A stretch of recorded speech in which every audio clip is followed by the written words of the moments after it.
the Justice Secretary, Alice Chalk. You've just mentioned Boris Johnson, of course, and we know that he faces new allegations that he broke lockdown rules, although Boris Johnson's team and backers are calling it a political stitch-up. So let's talk to Alex Chalk about this. I know you want to talk, particularly Alex Chalk, about how you've come to an agreement with Albania to transfer nationals currently in our prisons back to Albania. So let's just deal with that first. Sure.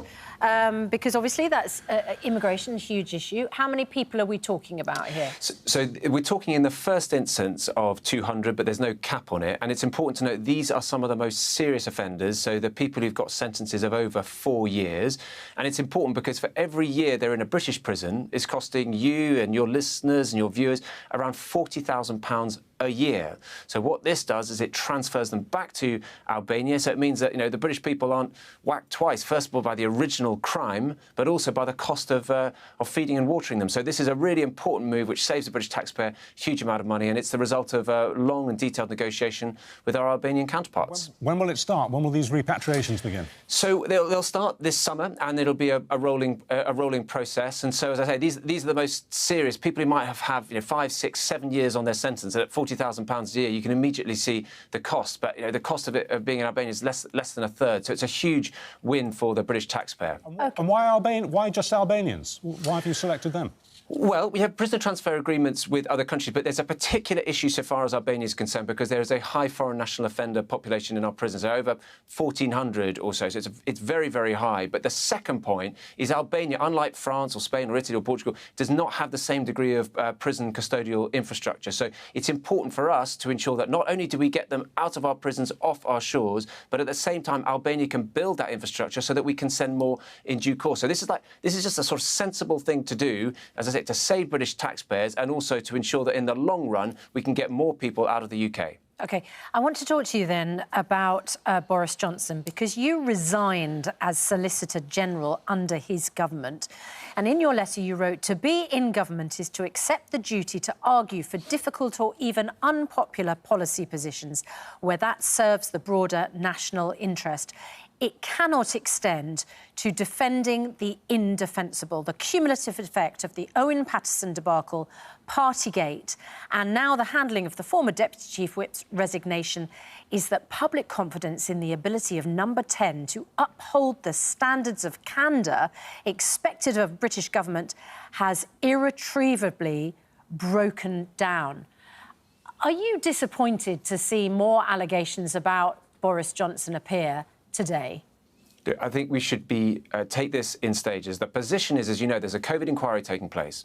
Now, for that to take place, documentation in the normal way has to be scrubbed and considered by lawyers with a view to disclosing it. So that process has taken place. In the course of that, evidently some material has been provided, was then passed to civil servants. And I want to stress this, without any intervention or view from ministers was passed to the police. But look, it having been passed to civil service, they can't unsee that. So they've got a choice, having consulted the Civil Service Code. Either they sit on it and suppress it, and people would criticise them for that, or they pass it on and that leads to further inquiry. But the question of what the right thing to do ultimately turns on what is in those documents. And I've not seen those documents, and it would be unhelpful to your viewers to reach any sort of verdict on the basis of a partial understanding of the facts, and it would be unfair on the individuals involved. So I just don't think that would be the right thing to do. Just plucking a line from your resignation statement on standards of candour, the need to maintain standards of candour.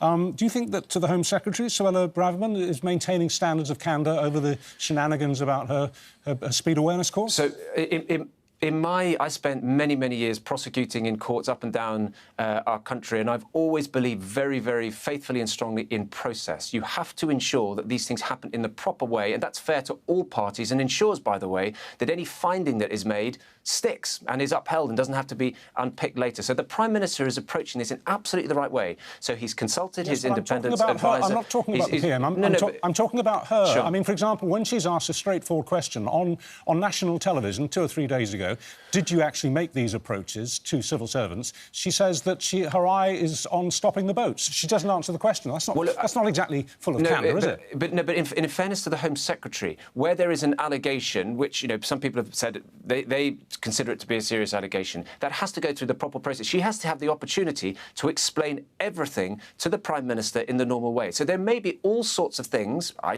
simply don't know, to do with a security consideration. I just don't know. But she should have that opportunity to explain that to the Prime Minister so he can hear all the facts. And I just think that this is a process that has to be allowed to take its course, because if it's rushed, then the danger is you get soft or weak or unjustified findings which then get unpicked later. And that's not kind to anyone, that's not fair to anyone. OK, there is either a problem with people in your government who simply cannot stick to the law or the rules or the codes which govern other people, or there is a civil service which is out to get members of your government, known as the Blob, which repeatedly reports and leaks and refers because it's all part of a witch hunt.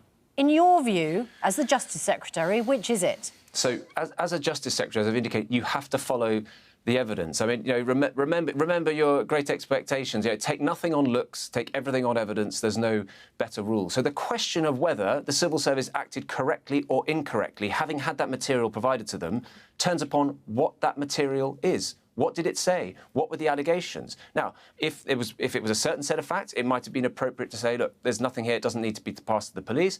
But on another version of the facts, it would have been appropriate to pass it to the police. It all turns on the evidence. And I think, as I say, to get ahead of ourselves and to try to assume what was in those papers is I think it's unhelpful to the general public. Generally speaking, and I think it's unfair to the individuals. Generally speaking, Minister, do you think there is a malignant civil service blob?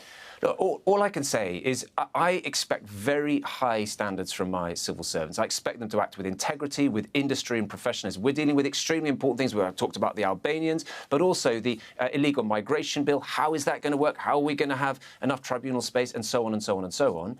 I have detected them to be professional and hardworking. That's my experience of them. So. And by the way, there are occasions when I completely disagree with my civil servants. What matters is how they respond to me. Do they recognise that my ministerial steer is the one that they have to take? My experience is they have responded professionally on that, but they know that I expect high standards of them, and so far they're living up to them. Well, and do you expect equally high standards of your colleagues in ministerial posts? You resigned at one point over the fact that you thought those standards were being breached.